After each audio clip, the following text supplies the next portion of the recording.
right, so we've got the team, well, some of the team from Beautiful Beginnings from Providence, Rhode Island. We have the amazing Jessica and Mr. Shima.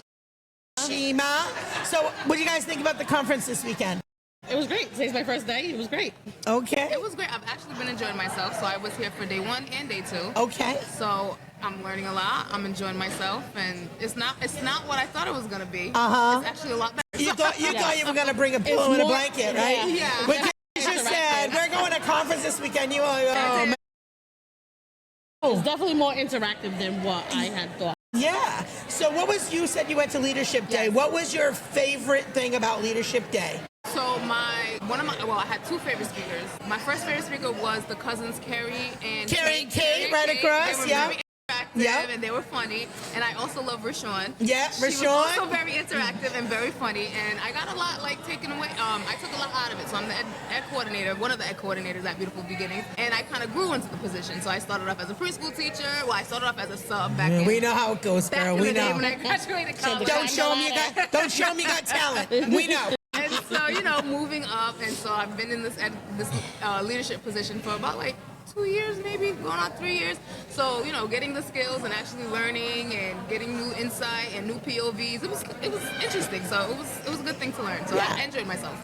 What about you, Jessica? What was your favorite part of today? Just the interaction. The keynote speaker was great. Mr. J was great. Coming in here, listening to Khadijah for a little while, it was great. Just everything. Just so everything's so knowledgeable that you just take it all in, and every day you implement it in some way.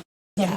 I love how you said that. So can you share with me your greatest aha moment? When in my class, one knew who I was after 6 weeks of her being there. She didn't know who I was. And then when she finally said my name, I said, "You know me," and we know each other now. Okay. And for you, either day 1 or day 2, what session did you take that there is a golden nugget that you are going to take back to your center on Monday? Yeah.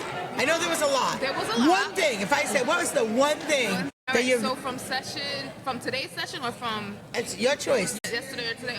One of each. I would say the nugget I took was empowering yourself. Sometimes you kind of get in your head and you kind of think, for example, I'm new in this leadership position. And one of the things, I don't remember if it was actually you who said it or somebody else said it, but no, it was you. They're giving you too much. When they're giving you a lot on your plate, it's not that they don't think that you're messing things up. That was Carrie. That was Carrie. Okay. It was Carrie. Yeah, that was Carrie. It was great. Yep, and they're giving. If Ross is giving you stuff, it's because you're doing a good job. They have confidence in you. Yeah, they have confidence in you. So sometimes I do sit in my office and I'm just like, what am I doing? But that's just me overthinking, because eventually I'll get into the swing of things and I do it, and I'm just like, oh, this is why Miss Khadijah told me to do it. That's why you get that pile. Yeah, that's why you get it. What was it like going through, because, getting 5 stars, that's a team effort. What was it like? How did you guys feel when you got that 5 stars? What was it like, that process? The process leading up to the formal, hey, we made it, was so stressful. So this was my first time ever being observed by Eckers, and doing it was so hard for me, and the whole team definitely came for me and said, this is what you're gonna do, you're gonna do this, you're gonna do this. And then months went by, I'm like, so yay or not? And then when she announced it, I did shed tears, because it was like, finally, this is my first time, I did it, and that was it. My class was the one who put the icing on the cake. Yeah. So what's funny? I can remember our first visit, because we've done it a couple of times. And I remember it was at Greco Street location. And I remember saying after they left, I went, I don't care what they gave us. I know we did amazing. Mm-hmm. We did end up getting, we did end up getting 5 stars with the first 5-star after school program in the state. But there's something that happens when you work together. Yeah. You were like, I don't care what they say. I mean, you do, but you don't, because you know that you gave it your all. You did the work. You put in the preparation. The way everybody helped and did this, you got this, you need this, and definitely.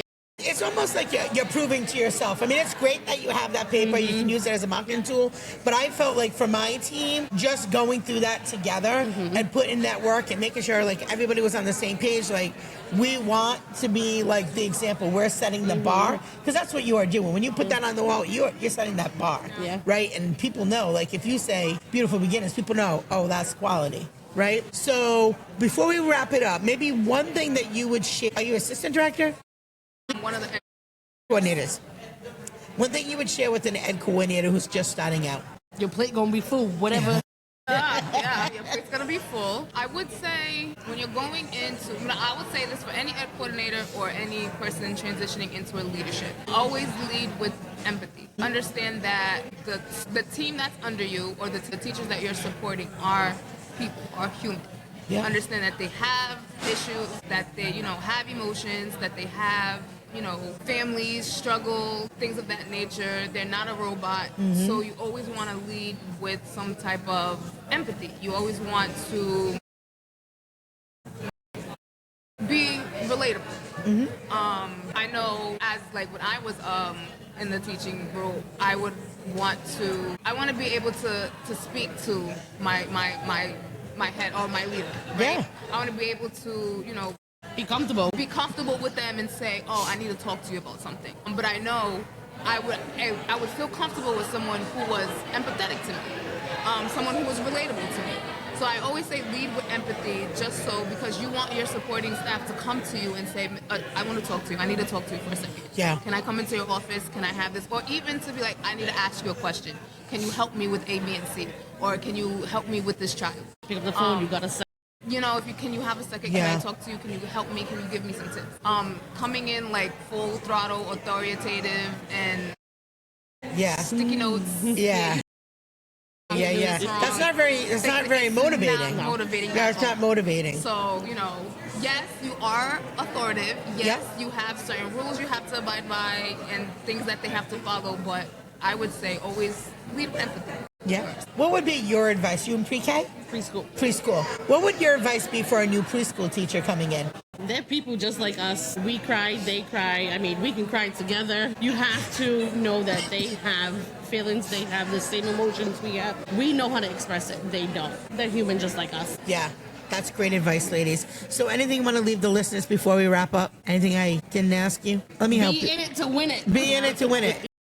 Yeah. Early education is like the best field ever. Don't let no one lie to you. Kids are fun. Fun. Let's give a shout out to you, the best boss ever. Best boss ever.